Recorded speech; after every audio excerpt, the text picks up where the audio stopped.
हाँ, डॉक्टर भीमराव रामजी अंबेडकर जी की जन्म जयंती जो 135वीं जन्म जयंती 14 अप्रैल को मनाई गई, उसके क्रम में संगोष्ठियों का आयोजन आज उसी के क्रम में अयोध्या महानगर की एक संगोष्ठी थी, जिसमें विस्तार से चर्चा हुई है।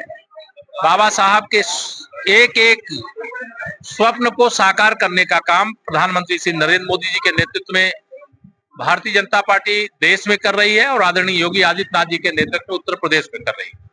हमारी सरकार का एक ही संकल्प है, हम इस देश का जो गरीब आदमी है उसको अमीर बनाएं, जो अभाव में है उसे अभाव से मुक्त करेंगे।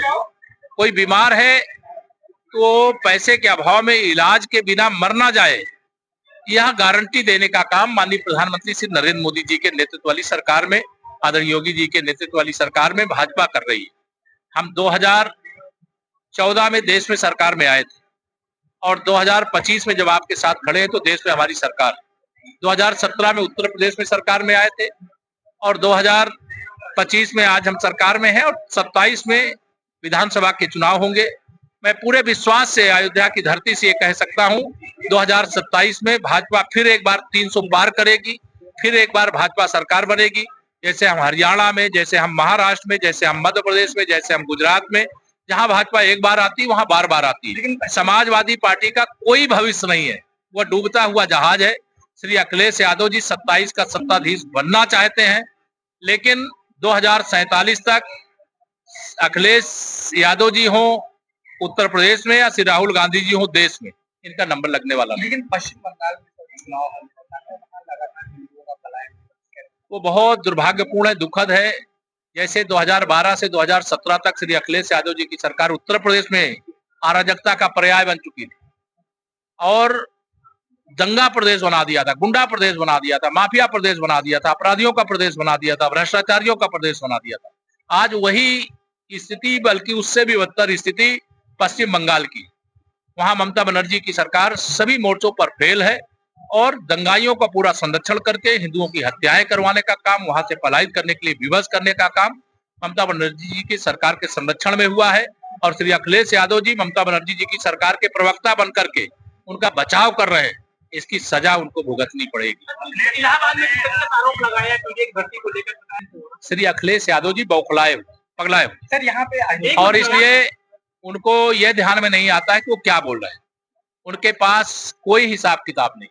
उनकी सरकार में पीडीए के नाम पर केवल वो अपनी बिरादरी के लोगों की भर्ती करते थे और पिछड़ों के नाम पर वोट लेते थे। दलितों की सीटें भी पैसे लेकर के जो सीटें आरक्षित थी उनको देने का काम करते थे। तो समाजवादी पार्टी शीशे के घर में रहने वाली है।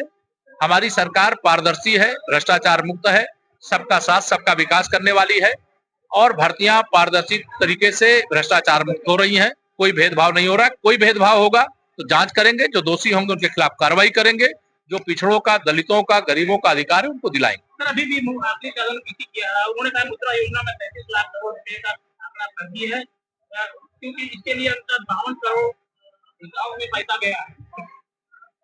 देखिए, श्री अखिलेश यादव जी को उनके कुछ हो सकता है कोई अच्छे सलाहकार नियुक्त कर लिए हों जो उनको आंकड़े कहीं से प्रिंट आउट निकाल के दे देते होंगे, वो बोलते होंगे। लेकिन माननीय नरेंद्र मोदी जी के नेतृत्व वाली सरकार में 63 करोड़ लोगों के देश में बैंक खाते खुले, डीबीटी के माध्यम से लोगों के खाते में पैसा जा रहा है। उनके दोस्त श्री राहुल गांधी के पिताजी की जब सरकार थी तो वो संसद में खड़े होकर कहते थे कि हम दिल्ली से 1 रुपए भेजते हैं तो जिसके पास भेजते हैं 15 पैसा पहुंचता है। और मैं छाती ठोक के कहता हूं, मेरे प्रधानमंत्री जी, मेरे मुख्यमंत्री जी दिल्ली या लखनऊ से 1 रुपए भेजें, चाहे 1 लाख रुपए भेजें, पूरा का पूरा पैसा लोगों के खाते में पहुंचता है।